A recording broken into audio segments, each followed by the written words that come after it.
Hey everybody, welcome back to my channel. My name is Svenja and here on YouTube we talk all about knitting, and I'm super excited to be back for an episode today because we're talking about one of my favorite topics, which is sock knitting and my plans for sock knitting this summer season.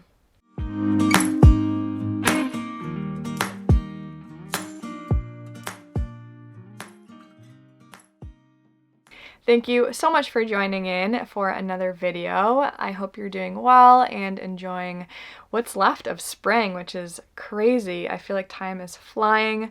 I feel like this is something I keep on saying in every video, but it is so true. It is not technically summer by the calendar, but it definitely feels like the warmer weather is ahead. And today I thought it'd be really fun to share with you some of my plans for knitting this summer season because I've been giving a lot of thought to it and have a lot of things to say. So summer in Maine can be a super busy time. My husband and I are very active when we're not working. We love to go camping and hiking and just really doing anything to be outside. I feel like in the northern states, you wait so many months for that warm weather to come, so it's really exciting that it seems to be on the horizon.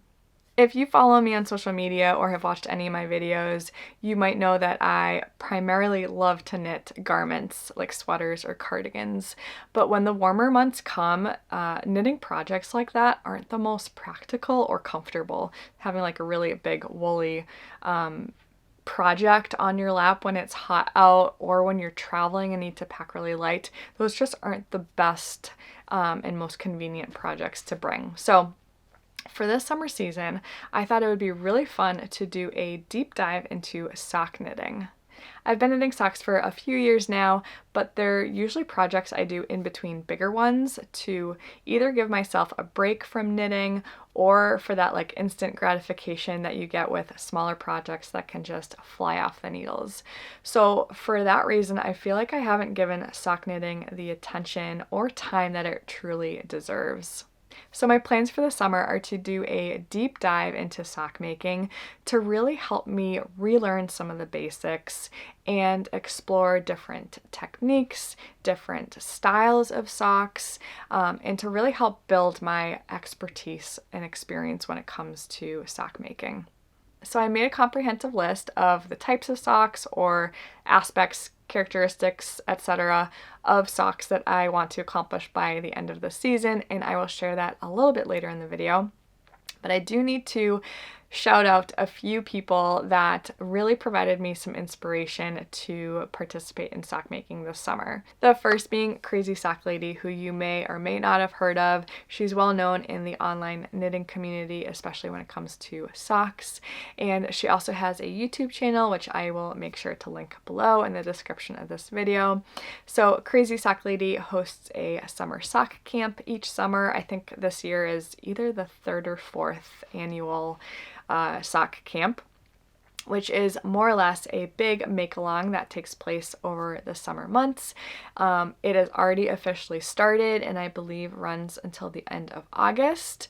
And I do think that this year she's scaled back a little bit on what she's offering when it comes to sock camp, but it has remained that it is a big make-along, which is way more than enough for me and super exciting to just make socks with other people.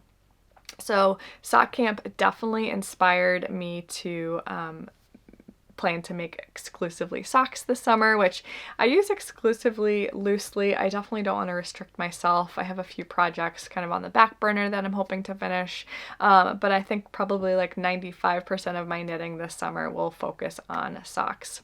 So summer sock camp, again, it's a make-along. It takes place on Instagram and Ravelry. If you use the hashtag summer sock camp or like Summer Sock Camp 23, you can probably find some great pictures of people posting socks. The goal is basically to just knit as many socks as you can.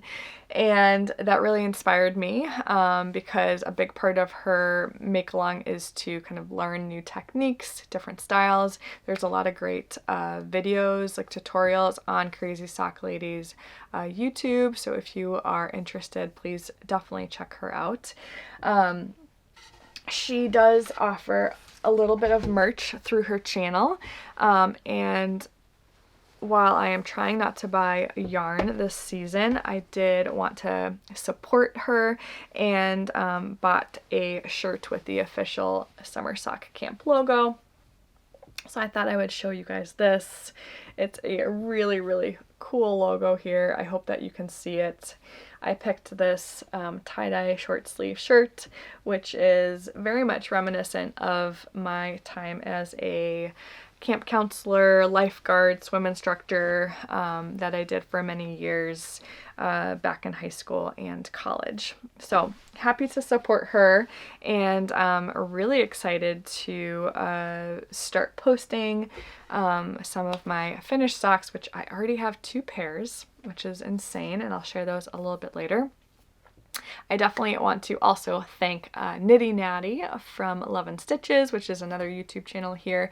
She's hosting a sock week, which I believe is, I think, the second week of July. Again, I'll post some, or link her information below as well. And that is also a make-along. Knit and crochet is allowed.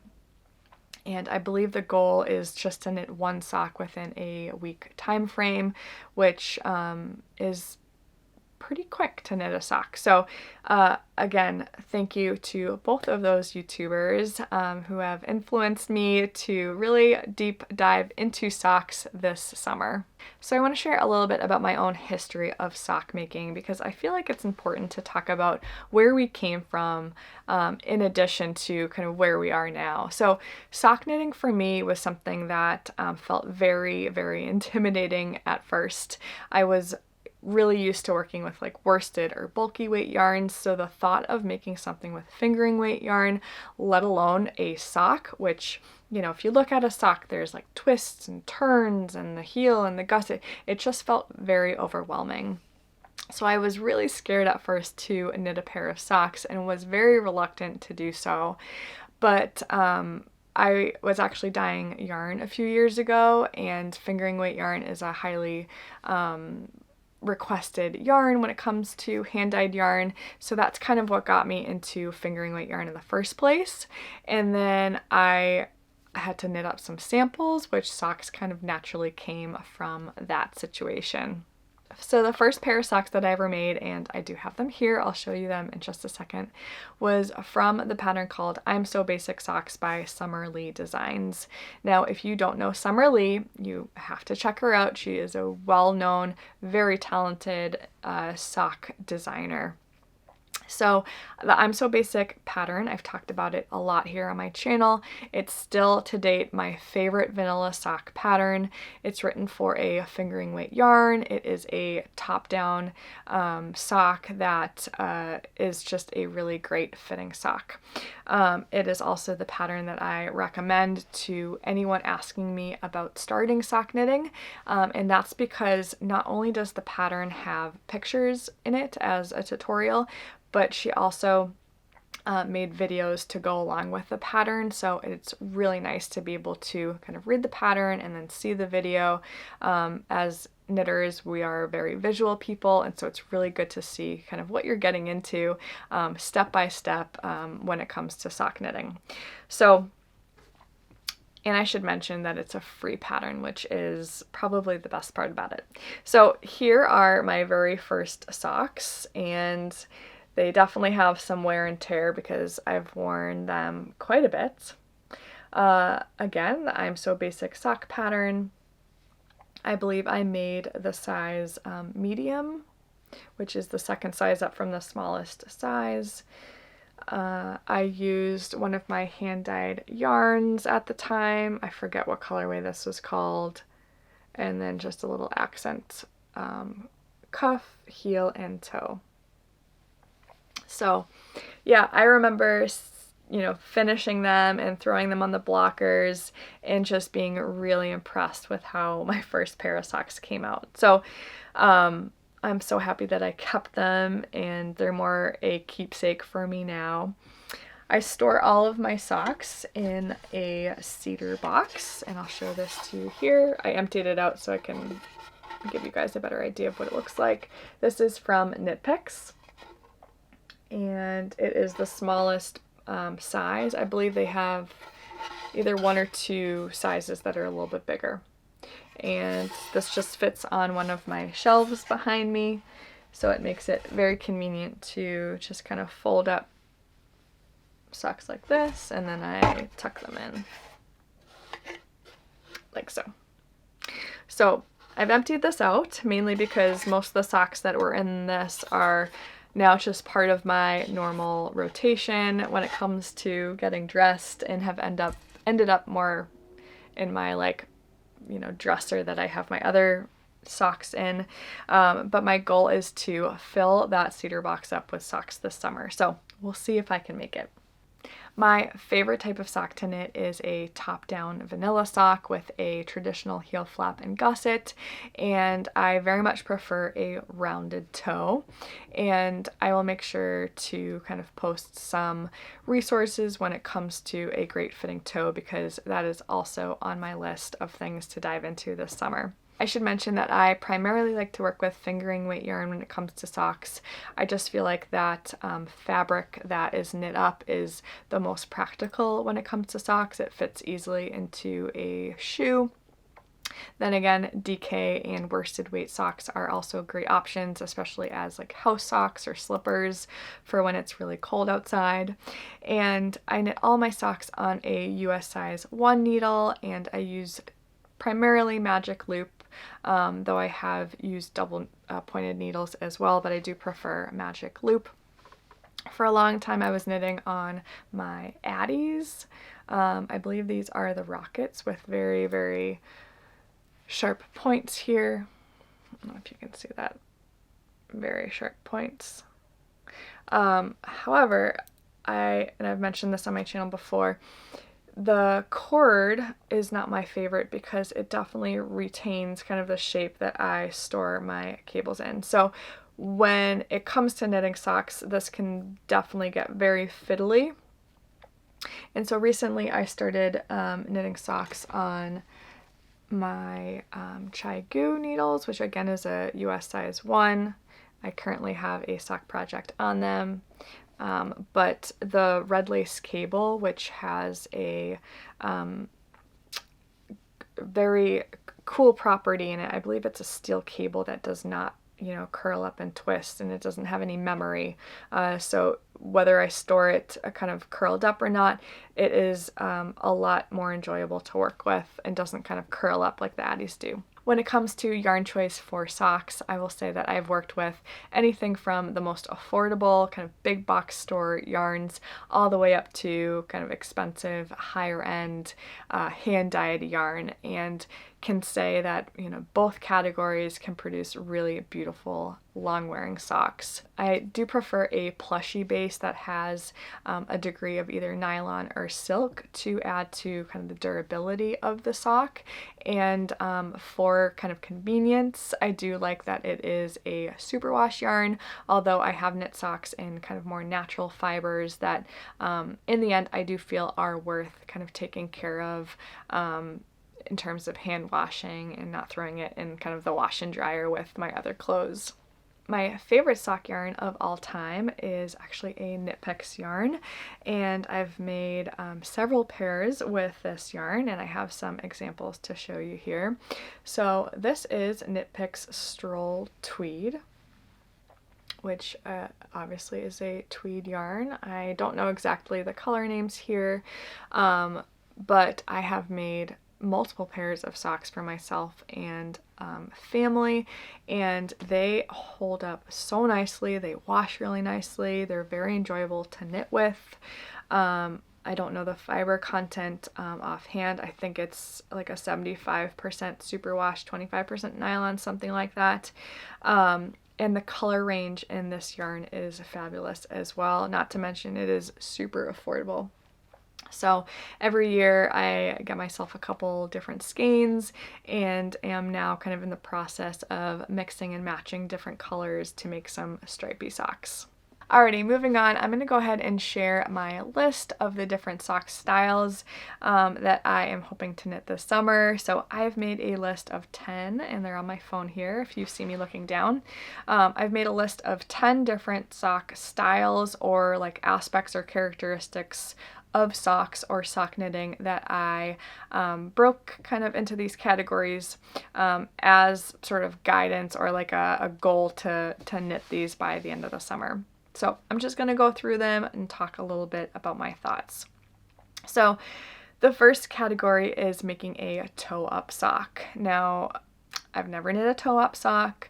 Like I said, traditionally like a top-down with like a ribbed cuff. So toe-up socks would be great for me to just learn basically heel placement. I do have a sock ruler, which I could finally use, which would be fun. So yeah, toe-up socks is the first category. The second is a interesting or a new cuff style. Again, I like a good 2x2 ribbed, so something a little bit different, and I've actually already made a pair that meets that category, which I'll share in a little bit.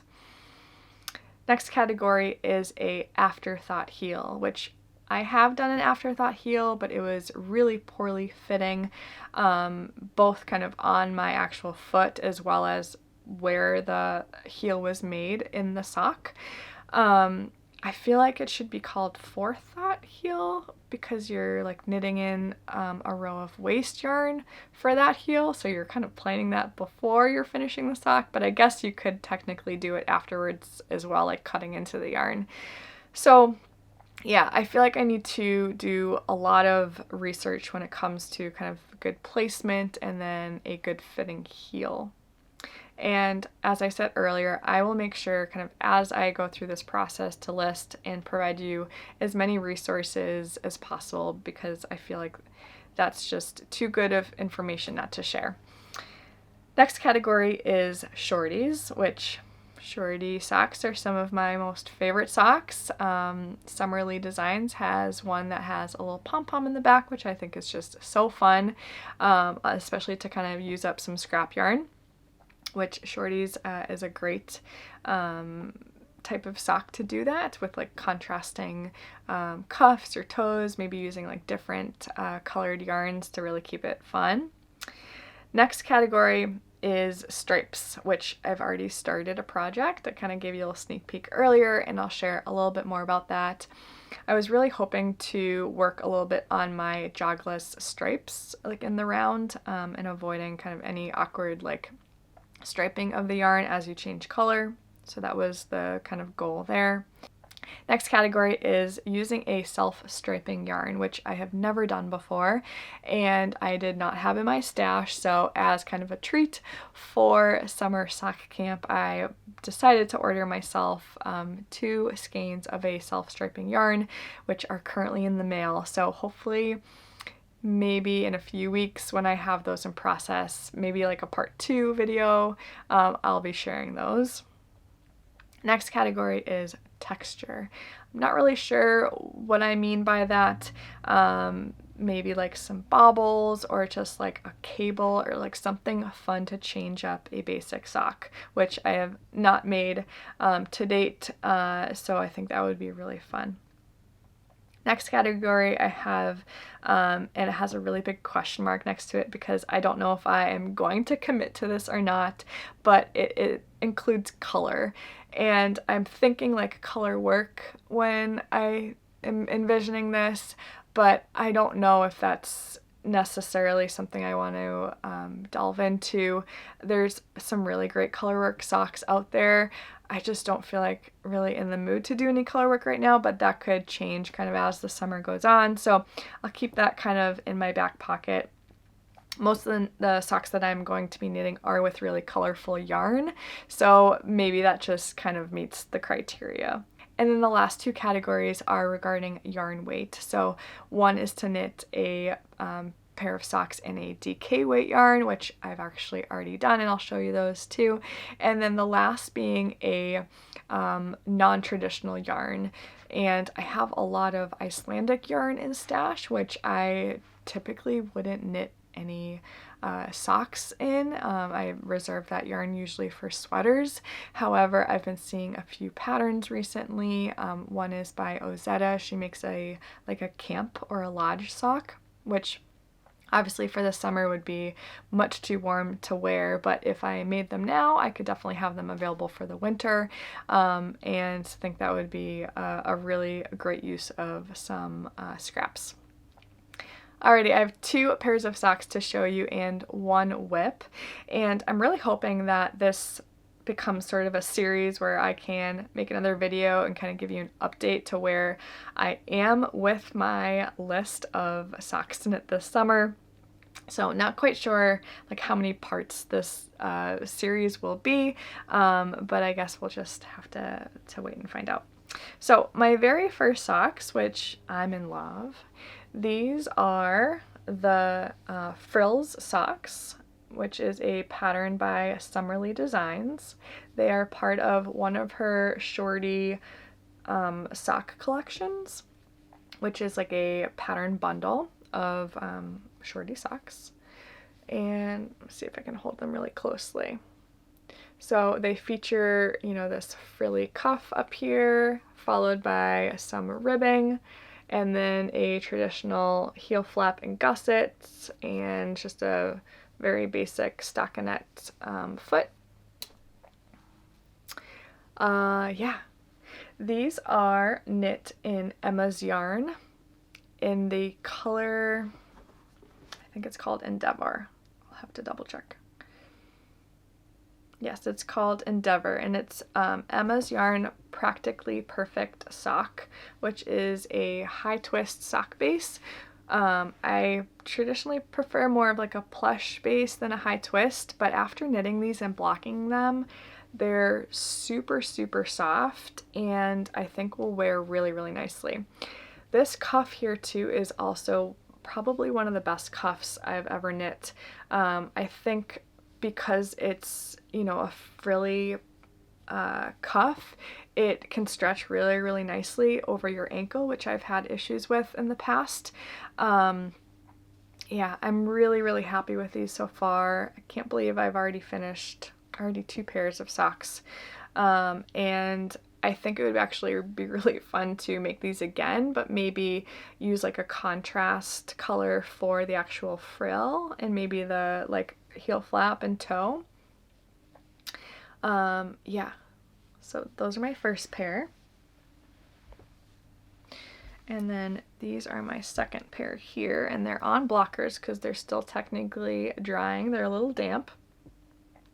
These are my DK weight socks, so yep, it already meeting some of my goals here. So yeah, these are the DK vanilla socks, which is a free pattern by the Crazy Sock Lady.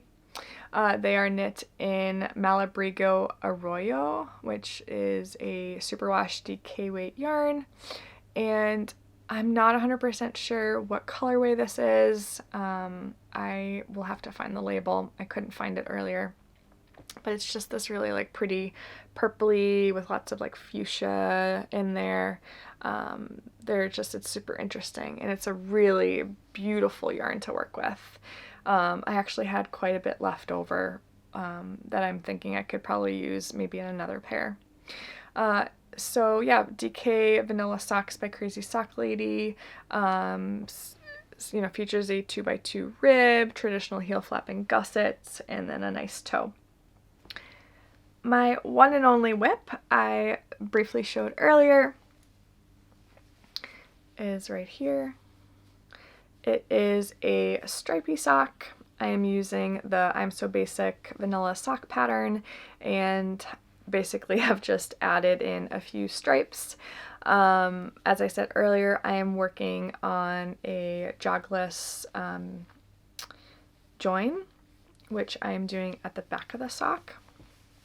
And I can show you there. It's kind of in the middle. You can see it a little bit, but it is definitely not as bad as it could be. So yeah, so this is becoming a very tall sock. I was a little bit worried about this stretching over my calf, which I have pretty wide calves. So what I did was I cast it on with a US size 3 needle, and then I actually knit 1 row in the ribbing in that needle and then switched to a US size 1, and I've tried it on and it fits nicely, so I'm really happy with how stretchy this cast on is. I am, again, not following a specific pattern for the stripes. The stripes are 3 rows of the contrasting color in between 15 rows of the gray color. And it's a contrasted heel, which I'll also do kind of on the toe. And I'll continue the stripes all the way down the sock. These are knit in Knit Pick Stroll, which I was talking about earlier. This is kind of their like gray and one of their reds. I forget the names. But yeah, these have been really fun. And then I was thinking potentially of making the second sock like different, so it would be like a red, primarily a red sock with a gray stripe, which would be really fun. But I'm not sure if I have enough yarn. So yeah, I'll continue to keep you updated. So that about wraps up things for today when it comes to talking sock knitting this summer. I'm really excited to be sharing my plans with you, and like I said earlier, would love to hear if you're making socks as well, and any thoughts or tips, resources, anything that you have, please do share in a comment below. I really hope that I will continue this series and update you on my process, and again share my own expertise when it comes to making socks. And yeah, thanks so much for joining, and as always, happy knitting. I'll see you next time. Bye.